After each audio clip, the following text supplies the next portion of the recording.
அகில மீடியா நேயர்களுக்கு வணக்கம். இன்றைய உலகத்தின் முக்கிய செய்திகள். முதலில் தலைப்புச் செய்திகள். அமெரிக்க படை வீரர்கள் சுறாக்களுக்கு இரையாவார்கள், ஈரான் எச்சரிக்கை. அமெரிக்கா இஸ்ரேலின் தலைவர்களே அடுத்த இலக்கு, ஈரான் பகிரங்க எச்சரிக்கை. சீனா அமெரிக்கா இடையே மோதல் உச்சம், ஹாங்காங் விவகாரத்தில் சீனா காட்டம். அமெரிக்காவின் முக்கிய ஆயுத கிடங்குகளை இலக்கு வைத்து ஈரான் அதிரடி தாக்குதல். அமெரிக்காவுக்கு பேரிடியை இறக்கிய ஈரான். இஸ்ரேல் முழுவதும் வெடித்த போராட்டம், ஈரான் போரை கைவிட மக்கள் கொந்தளிப்பு, நெதன்யாகுவுக்கு சிக்கல். ஏவுகணை தாக்குதலில் ஈராக் விமானப்படை தளம் தகர்ப்பு, ஒரு விமானம் அழிப்பு. ஈரானின் ஏவுகணை தாக்குதலில் இரண்டாக பிளவடைந்த அமெரிக்க விமானம். இஸ்ரேலிய ரசாயன தொழிற்சாலையை பதம் பார்த்த ஈரானிய ஏவுகணை.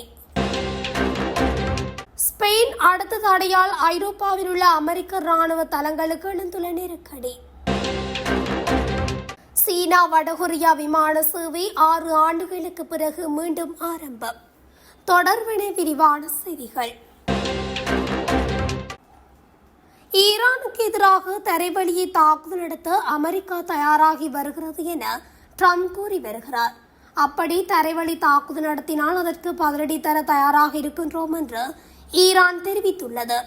மோதல் அதிகரித்து வரும் சூழலில் அமெரிக்கா மற்றும் இஸ்ரேல் எதிரிகளின் தளபதிகள் அதிகாரிகளின் வீடுகளை தாக்குவோம் என எச்சரித்துள்ளார்.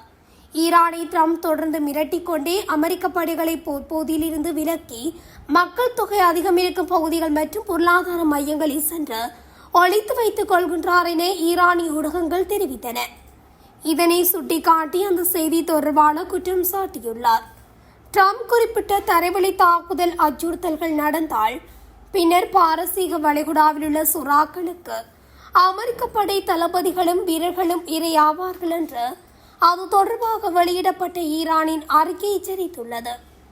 ஈரானின் பாரசீக வளைகுடா உள்ளிட்ட பகுதிகளை ஆக்கிரமிப்போம் என்றும் தரைவழி தாக்குதல்களில் ஈடுபடுவோம் என்றும் அமெரிக்க ஜனாதிபதி அச்சுறுத்தல்களை விடுத்து வருகின்றார் என இந்த உச்சபட்ச கட்டுப்பாட்டு பிரிவின் தலைமையகம் தொடர்ந்து கூறி வந்தது. இதனைத் தொடர்ந்து இந்த அறிக்கை வெளியாகியுள்ளது. ஈரானின் பல்கலைக்கழகங்கள் தாக்கப்பட்டதற்கு பதிலடியாக அமெரிக்கா மற்றும் இஸ்ரேலின் பல்கலைக்கழகங்கள் மீது தாக்குதல் நடத்தப்படும் என்று ஈரான் எச்சரித்துள்ளது. இந்த நிலையில் அமெரிக்கா மற்றும் இஸ்ரேல் எதிரிகளின் தளபதிகள் அதிகாரிகளின் வீடுகளை தாக்குவோம் என்றும் இன்று எச்சரித்துள்ளது. மத்திய கிழக்கில் உள்ள அமெரிக்க இஸ்ரேலிய தலைவர்களை எமது தரப்பு குறிவைக்கும் என ஈரானிய புரட்சிகர பாதுகாப்பு படையின் IRGC செய்தி தொடர்பாளர் கூறியுள்ளார். இது அமெரிக்கா மற்றும் இஸ்ரேலுக்கு ஒரு திகிலூட்டும் எச்சரிக்கை என ஈரான் தரப்பை மேற்கோள் காட்டி செய்தி வெளியிடப்பட்டுள்ளது. அமெரிக்கா மற்றும் இஸ்ரேலிய தலைவர்களை ஈரானிய ஆட்சி குறிவைக்கும். பதிலடி நடவடிக்கையாக இப்பகுதியில் உள்ள அமெரிக்க மற்றும் சியோனிஸ் ஆட்சி தளபதிகள் மற்றும் அரசியல் அதிகாரிகளின் இலக்குகளையும் அரசியல் அதிகாரிகளின் இல்லங்களையும் ஆக்கிரமிக்கப்பட்ட பகுதிகளையும் குறிவைக்கும் என குறிப்பிட்டுள்ளார். ஹாங்காங்கில் அமல்படுத்தப்பட்டுள்ள புதிய பாதுகாப்பு விதிகள் தொடர்பாக அமெரிக்கா வெளியிட்ட பயண எச்சரிக்கைக்கு சீனா தனது கடும் கண்டனத்தை பதிவு செய்துள்ளது.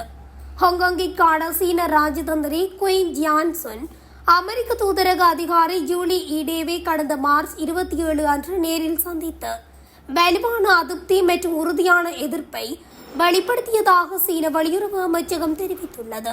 ஹாங்காங் விவகாரங்களில் அமெரிக்கா தலையிடுவதை உடனடியாக நிறுத்த வேண்டும் என்றும் சீனா இதன் போது வலியுறுத்தியுள்ளது.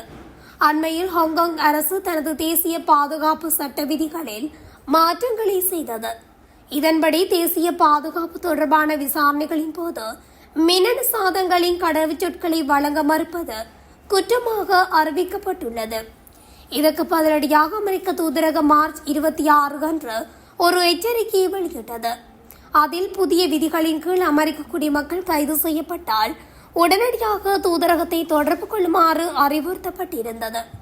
இந்த எச்சரிக்கை சீனாவின் உள் விவகாரங்களில் தலையிடும் செயல் என சீனா சாடியுள்ளதாக செய்தி வெளியாகியுள்ளது.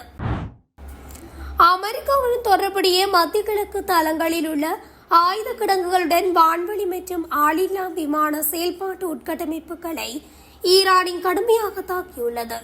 இந்த தாக்குதல் ஏவுகணை மற்றும் ஆளில்லா விமான தாக்குதல்கள் மூலம் குறிவைத்ததாக IRGC அறிக்கை வெளியிட்டுள்ளது. ஈரானின் IRGC படை மக்கள் தொடர்பு அலுவலகம் உண்மையான வாக்குறுதி 4 நடவடிக்கையின் 86வது அலையில் இந்த தாக்குதல் நடத்தப்பட்டுள்ளதாக தெரிவிக்கப்படுகிறது. இது IRGCயின் விண்வெளி மற்றும் கடற்படைகளால் மேற்கொள்ளப்படும் ஒருங்கிணைக்கப்பட்ட ஏவுகணை மற்றும் ஆளில்லா விமான தாக்குதல்களை உள்ளடக்கிய ஒரு பல கட்ட தாக்குதல் என விவரிக்கப்படுகிறது. அமெரிக்க ராணுவம் இஸ்ரேல் மற்றும் கோமலா குழுவுடன் தொடர்புடைய படைகள் பயன்படுத்தியதாக கூறப்படும் இடங்கள் அராத், நெகேவ், டெல்லாவிவ், எர்பில், அமெரிக்காவின் 5வது கடற்படை மற்றும் அல் தாஃப்ரா உள்ளிட்ட பல பகுதிகளில் துல்லியமாக தாக்கப்பட்டதாக அந்த அறிக்கை மேலும் கூறியுள்ளது. தாக்குதலில் புகை மண்டலங்கள், வெடிப்புகள் மற்றும் அளிக்கப்பட்ட உயர் மதிப்பு அமெரிக்க விமானங்களின் சிதைவுகளை காட்டும் படங்கள் வெளியிடப்பட்டிருந்தது. அப்பகுதியில் உள்ள அமெரிக்க நட்பு நாடுகள் தாக்குதல் குறித்த எச்சரிக்கைகளை அடக்குவதற்கான முயற்சிகளை பலவீனப்படுத்தியுள்ளது என்றும் IRGC மேலும் வலியுறுத்தியுள்ளது. மத்திய கிழக்கு பகுதியில் நடைபெற்று வரும் போர் சூழ்நிலை நாளுக்கு நாள் தீவிரமடைந்து வரும் நிலையில் அமெரிக்கா மற்றும் இஸ்ரேல் இணைந்து ஈரான் மீது தொடங்கிய தாக்குதலுக்கு 3 வாரங்கள் கடந்துள்ளன. இந்த காலகட்டத்தில் ஈரான் மேற்கொண்ட ஏவுகணை மற்றும் ட்ரோன் தாக்குதல்களால் அமெரிக்க ராணுவத்திற்கு மிகப்பெரிய அளவில் சேதம் ஏற்பட்டுள்ளதாக தகவல் வெளியாகியுள்ளன. இந்த தாக்குதல்கள் அமெரிக்காவின் சுமார் $3 பில்லியன் மதிப்பிலான ராணுவ தளபாடங்கள் சேதமடைந்துள்ளதாக கூறப்படுகிறது. இந்திய மதிப்பில் இது சுமார் 29,000 கோடி ரூபாய்க்கு சமம் என கணக்கிடப்பட்டுள்ளது. இந்த தகவல் அமெரிக்காவில் வெளியாகும் முக்கிய நாளிதழ்களில் ஒன்றான செய்தியில் குறிப்பிடப்பட்டுள்ளது. இதனால் உலகளவில் இந்த போரால் ஏற்படவுள்ள விளைவுகள் குறித்த கவலை மேலும் அதிகரித்துள்ளது. போர் தொடங்கிய முதல் 3 வாரங்களிலேயே அமெரிக்காவுக்கு ஏற்பட்ட இழப்பு மிக அதிகமாக இருப்பதாக கூறப்படுகிறது. ஆரம்பகால கணக்கீட்டின்படி $1.4 பில்லியன் முதல் $2.9 பில்லியன் வரை இழப்பு ஏற்பட்டிருக்கலாம் என மதிப்பிடப்பட்டுள்ளது. இந்த மதிப்பீட்டை அமெரிக்க பாதுகாப்புத்துறை பட்ஜெட் தொடர்பான முன்னாள் அதிகாரி உறுதிப்படுத்தியுள்ளதாக தகவல் வெளியாகியுள்ளன. ஈரான் நடத்திய தாக்குதல்களில் அமெரிக்காவின் அதிநவீன போர் விமானங்களும் சேதமடைந்துள்ளதாக கூறப்படுகிறது. குறிப்பாக F-35 வகை போர் விமானம் ஒன்று கடுமையாக சேதமடைந்துள்ளதால் அவசரமாக தரையிறக்கப்பட்டதாக தகவல்கள் தெரிவிக்கின்றன. மேலும் தவறுதலாக நடைபெற்ற தாக்குதலில் 3 F-15 வகை போர் விமானங்கள் கீழே விழுந்து நொறுங்கியதாகவும் கூறப்படுகிறது. அது மட்டுமின்றி ஈராக் வான்வெளியில் 2 எரிபொருள் நிரப்பும் விமானங்கள் மோதிக்கொண்டதில் 6 ராணுவ வீரர்கள் உயிரிழந்ததாகவும் தகவல்கள் தெரிவிக்கின்றன. இந்த சம்பவம் அமெரிக்க ராணுவத்திற்கு பெரும் அதிர்ச்சி ஏற்படுத்தியுள்ளது. சவுதி அரேபியாவில் உள்ள இளவரசர் சுல்தான் விமானப்படை தளத்தின் மீது ஈரான் மேற்கொண்ட ஏவுகணை தாக்குதலில் 5 KC-135 வகை எரிபொருள் நிரப்பும் விமானங்கள் சேதமடைந்துள்ளதாகவும் கூறப்படுகிறது. இந்த விமானங்கள் தற்போது பழுது பார்க்கப்பட்டு வருவதாகவும் தகவல்கள் வெளியாகியுள்ளன. மேலும் ஈரான் தாக்குதல்களில் அமெரிக்காவின் பல அதிநவீன ஆளில்லா உளவு விமானங்களும் சுட்டு வீழ்த்தப்பட்டதாக கூறப்படுகிறது. குறிப்பாக MQ-9 ரீப்பர் வகையைச் சேர்ந்த 12க்கும் மேற்பட்ட ட்ரோன்கள் அளிக்கப்பட்டுள்ளதாகவும் தகவல்கள் தெரிவிக்கின்றன. இந்த ட்ரோன்கள் அமெரிக்காவின் முக்கிய உளவு சாதனங்களாக கருதப்படுவதால் அவை சேதமடைந்தது பெரிய இழப்பாக பார்க்கப்படுகிறது. அதேபோல் சவுதி அரேபியா, கத்தார் மற்றும் ஜோர்டான் போன்ற நாடுகளில் உள்ள அமெரிக்க ராணுவ தளங்களில் நிறுவப்பட்டிருந்த ரேடார் அமைப்புகளும் தாக்குதலுக்குள்ளானதாக கூறப்படுகிறது. இந்த ரேடார் அமைப்புகள் எதிரி தாக்குதல்களை முன்கூட்டியே கண்டறியும் முக்கிய சாதனம் இருப்பதால் அவற்றின் சேதம் பெரும் இழப்பாக இருக்கும் என்கின்றனர். இதற்கிடையில் கிரீஸ் நாட்டின் சூடா வெரிகுடாவில் நிறுத்தப்பட்டிருந்த அமெரிக்காவின் மிகப்பெரிய போர்க்கப்பல்களில் ஒன்றான USS ஜெரால்ட் ஆர் ஃபோர்ட் கப்பலிலும் தீ விபத்து ஏற்பட்டமையும் அமெரிக்க ராணுவத்திற்கு கூடுதல் இழப்பு ஏற்படுத்தியுள்ளதாக கூறப்படுகிறது.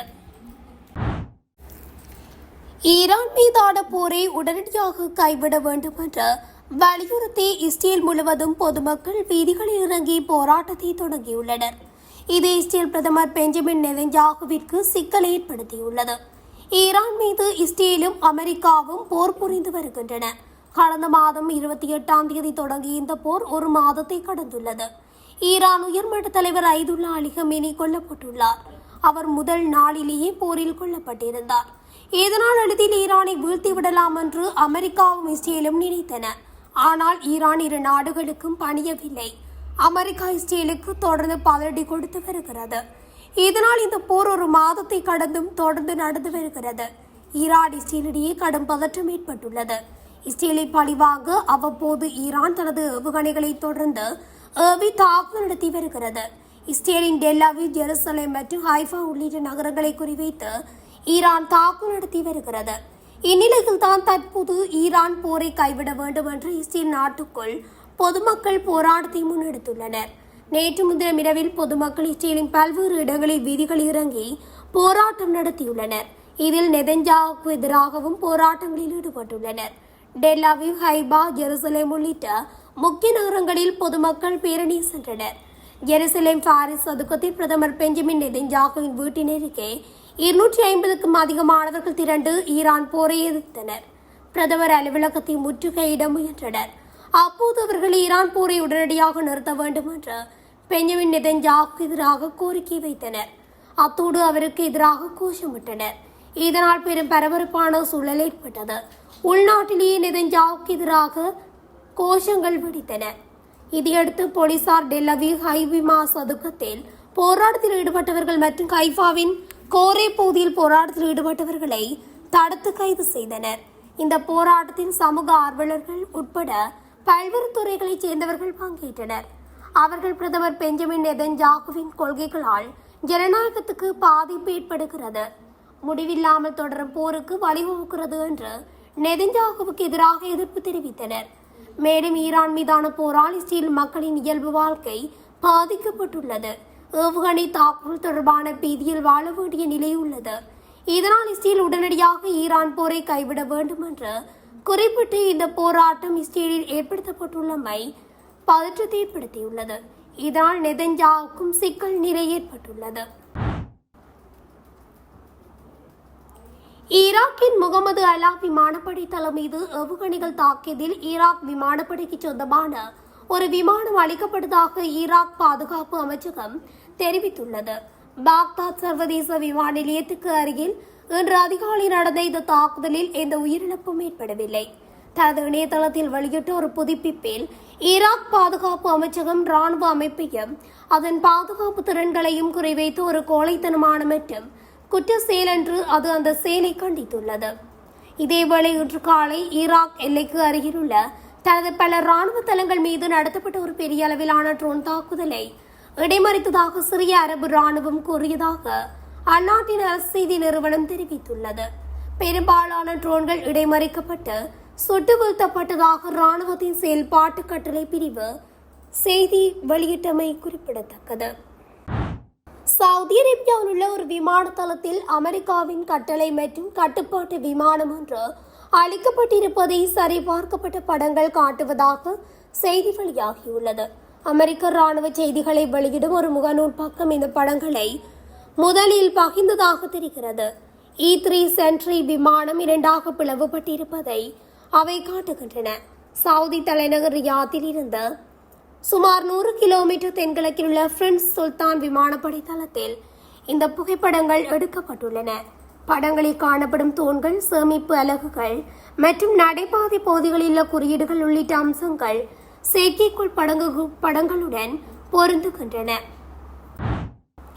தெற்கே இஸ்ரேலில் உள்ள ரசாயன ஆலை மீது ஈரானிய ஏவுகணை தாக்கியுள்ளது. இந்த தாக்குதலை அடுத்து அபாயகரமான கசிவு ஏற்படக்கூடும் என்ற அச்சத்தின் காரணமாக அருகிலுள்ள குடியிருப்பாளர்களை வீட்டிற்குள் இருக்குமாறு அதிகாரிகள் எச்சரித்துள்ளனர். தாக்குதலுக்குள்ளான நியோட்ஹோவோவ் தொழிற்பேட்டை பீர்சேபா நகருக்கு தெற்கே 9 கிலோமீட்டர் தொலைவில் அமைந்துள்ளது. இந்த தாக்குதலில் 11 பேர் காயமடைந்ததாக அவசரகால சேவை தெரிவித்துள்ளது. ஆலையில் அபாயகரமான பொருட்கள் இருப்பதால் நியோட்கோவோவ் பகுதி மக்கள் வீட்டுக்குள் இருக்க வேண்டும் என்றும் மற்றும் தங்கள் ஜன்னல்களை மூடி வைத்திருக்க வேண்டும் என்று இஸ்ரேலிய ஊடகங்கள் செய்தி வெளியிட்டுள்ளன. ஈரான் போரில் ஈடுபட்டுள்ள விமானங்களுக்கு ஸ்பெயின் தனது வான்வெளியை மூடிவிட்டது என்று சர்வதேச ஊடகங்கள் செய்தி வெளியிட்டுள்ளன. ஸ்பெயினில் அமெரிக்க படைகள் தங்கியுள்ள ரோட்டோ மற்றும் மோரோன் ராணுவ தளங்களை பயன்படுத்துவதற்கான தடையும் இதில் அடங்கும் என்று கூறப்பட்டுள்ளது. இந்த தடை முன்னதாக ஸ்பெயின் தலைவர்களுக்கும் டொனால்ட் ட்ரம்பிற்கும் இடையே ஒரு மோதலை ஏற்படுத்தியது. போருடன் தொடர்புடைய விமானங்கள் ஸ்பானிய வான்வெளியில் புறப்பதை தடுப்பது வரையிலும் இந்த நடவடிக்கை நீட்டிக்கப்பட்டுள்ளது என்றும் தெரிவிக்கப்படுகிறது. எனவே உதாரணமாக பிரித்தானியா அல்லது பிரான்சில் உள்ள அமெரிக்க ராணுவ விமானங்களுக்கும் இதற்குள் அடங்கலாம் என கூறப்பட்டுள்ளது. ஸ்பானிய செய்தித்தாள் ஒன்று ராணுவ வட்டாரங்களை மேற்கோள் காட்டி இந்த முன்னேற்றம் குறித்து செய்தி வெளியிட்டது. இதன்படி ஸ்பெயினின் இந்த முடிவு அமெரிக்க ராணுவ விமானங்கள் மத்திய கிழக்கு நாடுகளுக்கு செல்லும் வழியில் ஸ்பெயினை கடந்து செல்லாதிருக்க கட்டாயப்படுத்துகிறது. ஒரு தலைபட்சமாகவும் சர்வதேச சட்டத்திற்கு எதிராகவும் தொடங்கப்பட்ட ஒரு போரில் பங்கேற்கவோ அல்லது பங்களிக்கவோ கூடாது என்ற ஸ்பானிய அரசாங்கம் ஏற்கனவே எடுத்த முடிவின் ஒரு பகுதியே இந்த முடிவு என்று பொருளாதார அமைச்சர் கார்லோஸ் குவெர்போ சுட்டிக்காட்டியுள்ளார். இதன்படி ஸ்பெயின் பிரதமர் பெட்ரோ சான்சஸ் ஈரான் மீதான அமெரிக்க மற்றும் இஸ்ரேலிய தாக்குதல்களை பொறுப்பற்றவை மற்றும் சட்டவிரோதமானவை என்று கூறி அவற்றின் மிக கடுமையான எதிர்ப்பாளர்களில் ஒருவராக இருந்து வருகின்றார்.